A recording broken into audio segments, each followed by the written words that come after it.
साहब जमालुद्दीन साहब, क्या लगता है कि वोटिंग वाकई में किस मुद्दे पे होनी चाहिए? बेरोजगारी, महंगाई। क्या लगता है बढ़ गई है? बस उसके आगे बेरोजगारी महंगाई, बस यही मुद्दा यही होना चाहिए। तो क्या लगता है कि बेरोजगारी महंगाई कुछ कम हुई है या ज्यादा हो गई है? बहुत ज्यादा हो गई है। किसी से उम्मीदें हैं? क्या है कि यहाँ के जो प्रत्याशी हैं, आप प्रत्याशियों से, पहले बात तो आप सिद्धार्थनगर के हैं तो ये पूछना चाहते हैं, प्रत्याशियों से संतुष्ट हैं क्या? प्रत्याशी से संतुष्ट रहने न रहने की कोई जरूरत नहीं है। यहाँ कोई किस्म की उन्नत नहीं हो रही है, ना कोई काम हो रहा है। और रहा सरकार का मामला तो महंगाई बहुत ज़्यादा हो गई। अब आज किसी दूसरे को लाना चाहिए। कोई दूसरा आएगा, क्या लगता है कि ये व्यक्ति आएगा तो महंगाई या बेरोजगारी को खत्म करेगा या कंट्रोल करेगा? उम्मीद के ऊपर कहा जा रहा है। बिल्कुल।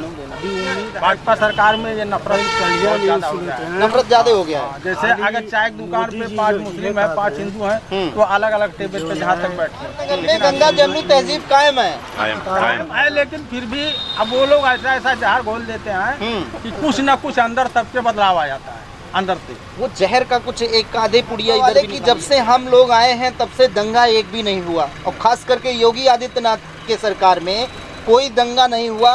इससे पहले जब अखिलेश सरकार थी तो दंगे बहुत सारे होते थे, लेकिन जब से योगी आदित्यनाथ की सरकार आई दंगे नहीं हुए यूपी में।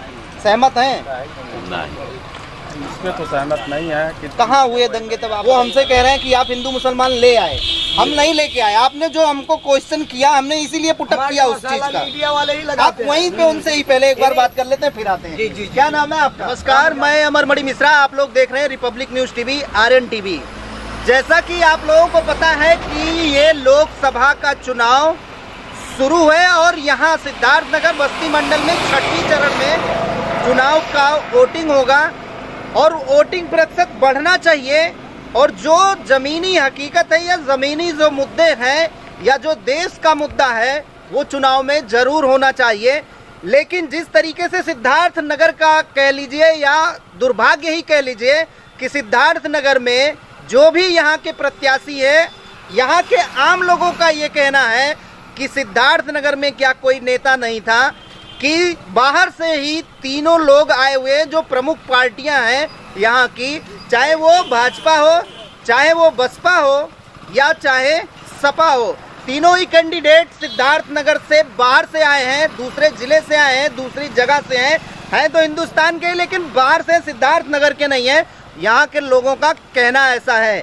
अब आप जहाँ हम खड़े हैं ये डिडई चौराहा है, सिद्धार्थनगर में पड़ता है, और कुछ लोग चाय की दुकान पे बैठे हैं। जैसा कि आप लोगों को भी पता है चुनाव का माहौल गर्म है और इस वजह से, जैसा कि आप लोगों को भी पता है कि चाय की दुकान पे अक्सर लोग बैठ के ये चर्चा करते हैं। तो आज इस दुकान पे कुछ लोग बैठे हुए हैं, लोगों से जानना चाहेंगे कि वाकई में सिद्धार्थनगर की हकीकत क्या है और यहाँ के चुनाव के मुद्दे क्या हैं, ये जरूर पूछना चाहेंगे। चाचा, आपसे ही शुरू करते हैं, आप यहीं पहले ही मिल गए। क्या नाम है आपका? अब्दुल हलीम साहब, जैसे कि आप लोगों की उम्र भी है और चुनाव 2024 का है और 21वीं सदी का भी है, क्या लगता है कि 21वीं सदी में भी वोटिंग किस मुद्दे पे होनी चाहिए? क्या है, ये सब महंगाई का दौर चल रहा है, महंगाई कम होना और बाकी पब्लिक को सब सुविधाएं होनी चाहिए। जी। अच्छा, आपकी उम्र भी है तो चुनाव भी काफी देखे होंगे। क्या लगता है कि चुनाव हर बार जैसा कि नेता लोग आते हैं और वादा करके चले जाते हैं, तो क्या लगता है कि पूर्ण होता भी है? मगर कोई वादा पूरा नहीं आज तक कर पाया। जो 75 साल में कोई नहीं कर पाया, आज तक कोई नहीं कर पाया। जो उम्मीद किससे चाचा कि ये व्यक्ति आएगा तो हमारा काम कर जाएगा? देखो, कोई आता है तो अपना जैसा उसके समझ में आए करेगा, और क्या करेगा। किसी से उम्मीदें नहीं है? अरे उम्मीद क्या, उम्मीद के ही दुनिया पर कायम है। और किससे उम्मीदें हैं अब की बार? उम्मीद अभी देखो, जब दोनों सही ढंग से वोटिंग हो, अभी तक तो यही सब चल रहा था कि यहाँ ये जो है गलत तरीके से पोलिंग होती है, गलत तरीके से सब अभी न्यूज़ देखा जाता है। कहीं सबको आदमी को वोट नहीं डालने देते हैं। अच्छा, मतलब कहने का मतलब आपके ये सीधा सीधा आरोप ये है, जैसा कि न्यूज में चल रहा था, अखिलेश ने बोला कि बीजेपी वाले जो प्रशासन है, प्रशासन को इतना दबाव दे चुकी है कि जबरदस्ती वोट डलवा रहे हैं या नहीं डालने दे रहे हैं एक तबके को, जो आपका तबका है, माइनॉरिटी का जो मुस्लिम तबका है, उसको वोटिंग नहीं करने दे रहे हैं। आपको भी लगता है सही है? कुछ है ऐसा थोड़ी, खाली मुस्लिम के ऊपर है।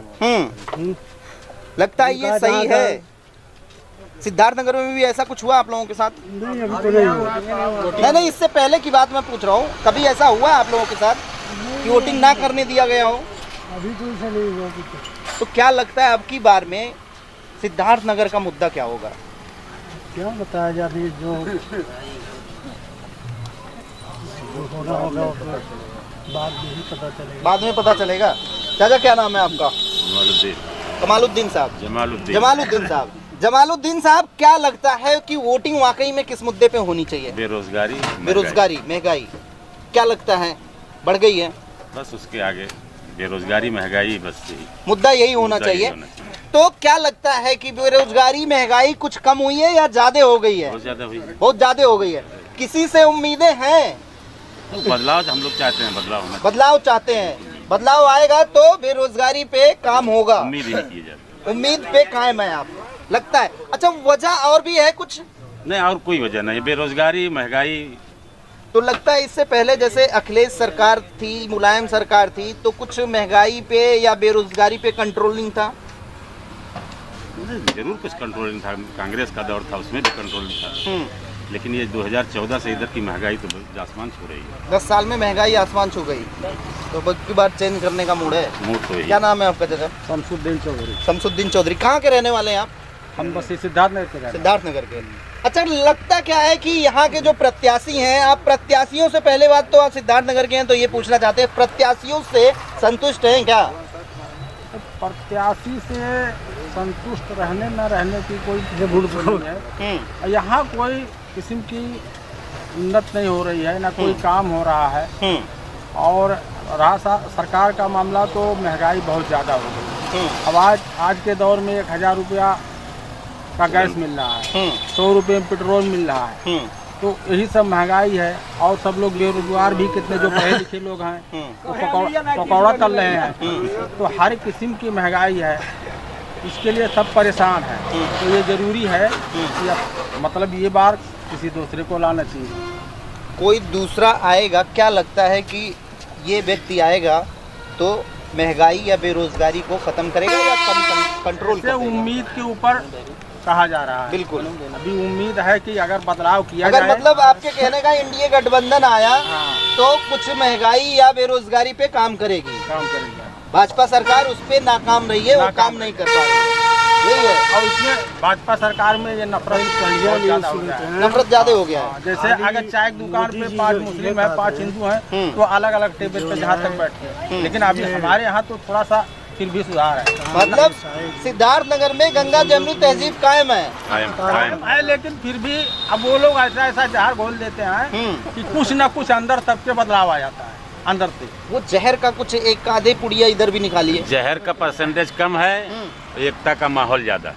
एकता वैसे है यहाँ, मतलब हमारे यहाँ चौराहे पे और अपने एक देश में आप बात करो तो कोई ऐसा मतलब नहीं है। अच्छा, ये चीज कहते हैं भाजपा वाले कि जब से हम लोग आए हैं तब से दंगा एक भी नहीं हुआ, और खास करके योगी आदित्यनाथ के सरकार में कोई दंगा नहीं हुआ। इससे पहले जब अखिलेश सरकार थी तो दंगे बहुत सारे होते थे, लेकिन जब से योगी आदित्यनाथ की सरकार आई दंगे नहीं हुए यूपी में।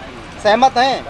नहीं, इसमें तो सहमत नहीं है कि कहाँ हुए दंगे, तब आप बताइए। दंगे नहीं हुए, नहीं तो मॉब दंगे हैं, मॉब लिंचिंग हुई है। बहुत हुई, मतलब दंगे नहीं हुए तो मॉब लिंचिंग हो गई। बहुत जबरदस्ती क्या नाम हमारा पूछा जा रहा है, मतलब उनसे कहलवाया जा रहा है, ये नहीं ये बोलो। क्या चीज बोलिए? अब वो सब कौन कहने की जरूरत नहीं है, लेकिन मॉब लिंचिंग बहुत हुई। मॉब लिंचिंग हुई है बहुत, मतलब योगी आदित्यनाथ के सरकार से भी कुछ नहीं है। बहुत मॉब लिंचिंग। अच्छा, योगी आदित्यनाथ सरकार, जैसे योगी आदित्यनाथ अपने आप में ही एक हिंदुत्व का चेहरा जैसा कि उभर के आते भी हैं और बोलते भी हैं, खुले मंच से भी बोलते हैं।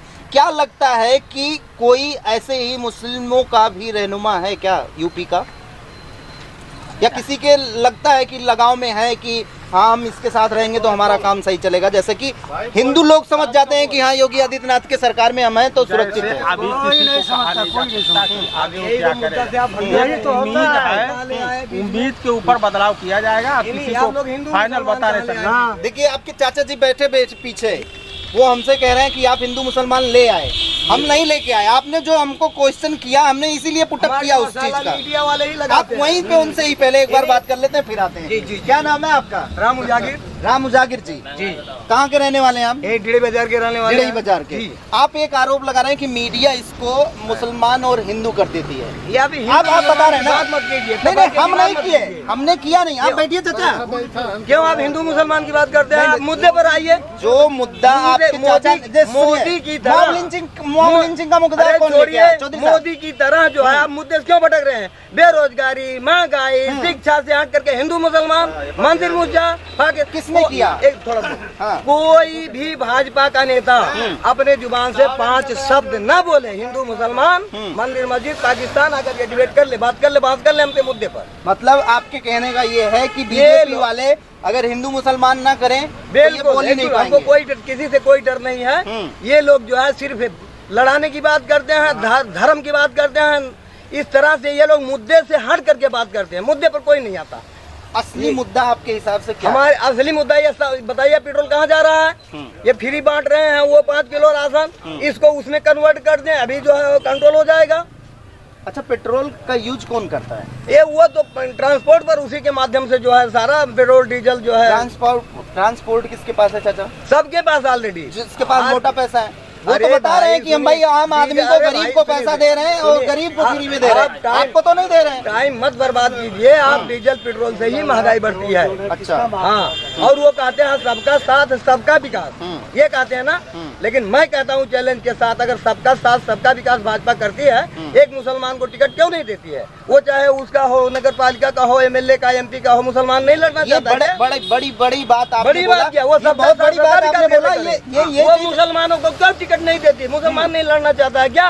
बिल्कुल। फिर शायद वो कहते हैं कि भाई हमसे मुसलमान आके मांगता ही नहीं है टिकट। करे तो वो सब झूठी पार्टी है। हाँ।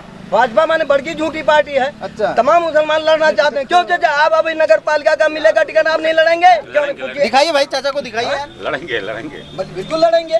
किसी मुसलमान मतलब को कभी गए चाचा आप वोट मांगने भाजपा से? हाँ? आप कभी गए? व्यक्तिगत गए कभी? क्यों नहीं जाएंगे? नहीं गए कभी? नहीं, कभी गए नहीं, लेकिन जाएंगे, जरूर जाएंगे। देखिए आप किसानों को बता दिए कि हम गए ही नहीं। मतलब कहीं ना कहीं एक डर बना हुआ है कि हम नहीं जाएंगे वहाँ। आप मुद्दे की बात करिए। आप बताइए, हम उसी मुद्दे पे बात करेंगे। देखिए, हम जिस तरह से रोटी को आप पलटेंगे नहीं, वो जल करके खत्म हो जाएगा। बिल्कुल। उसका स्वाद खराब हो गया। जी। सरकार को बदलनी चाहिए, सीधी सी बात। आपका मतलब है कि सरकार नाकाम है, काम नहीं कर पा रही है, उसको बदलना चाहिए। हाँ, सरकार को बदलनी चाहिए। क्या लगता है कि इसी मुद्दे को लेके सरकार को बदलना चाहिए और व्यक्ति ये विशेष को हम लेके आएंगे, वह सारी चीजें ये सही करें? उम्मीद पर सरकार को बदला जाता है, बदलना चाहिए भी। आपके हिसाब से उम्मीद पे सरकार को बदल देना चाहिए। हाँ, और बदलने का कारण आपने बता दिया कि डीजल पेट्रोल महंगा हो रहा है। बहुत सारी चीजें हैं। और भी बताइए। अरे भाई देखिए, शिक्षा पर आप देखिए, जिस स्कूल में 50 बच्चे से कम हुए उसको बंद कर दिया। बताइए, शिक्षा पर कोई जो है वो नहीं है, कोई जो है फोकस नहीं है, कोई जांच नहीं है।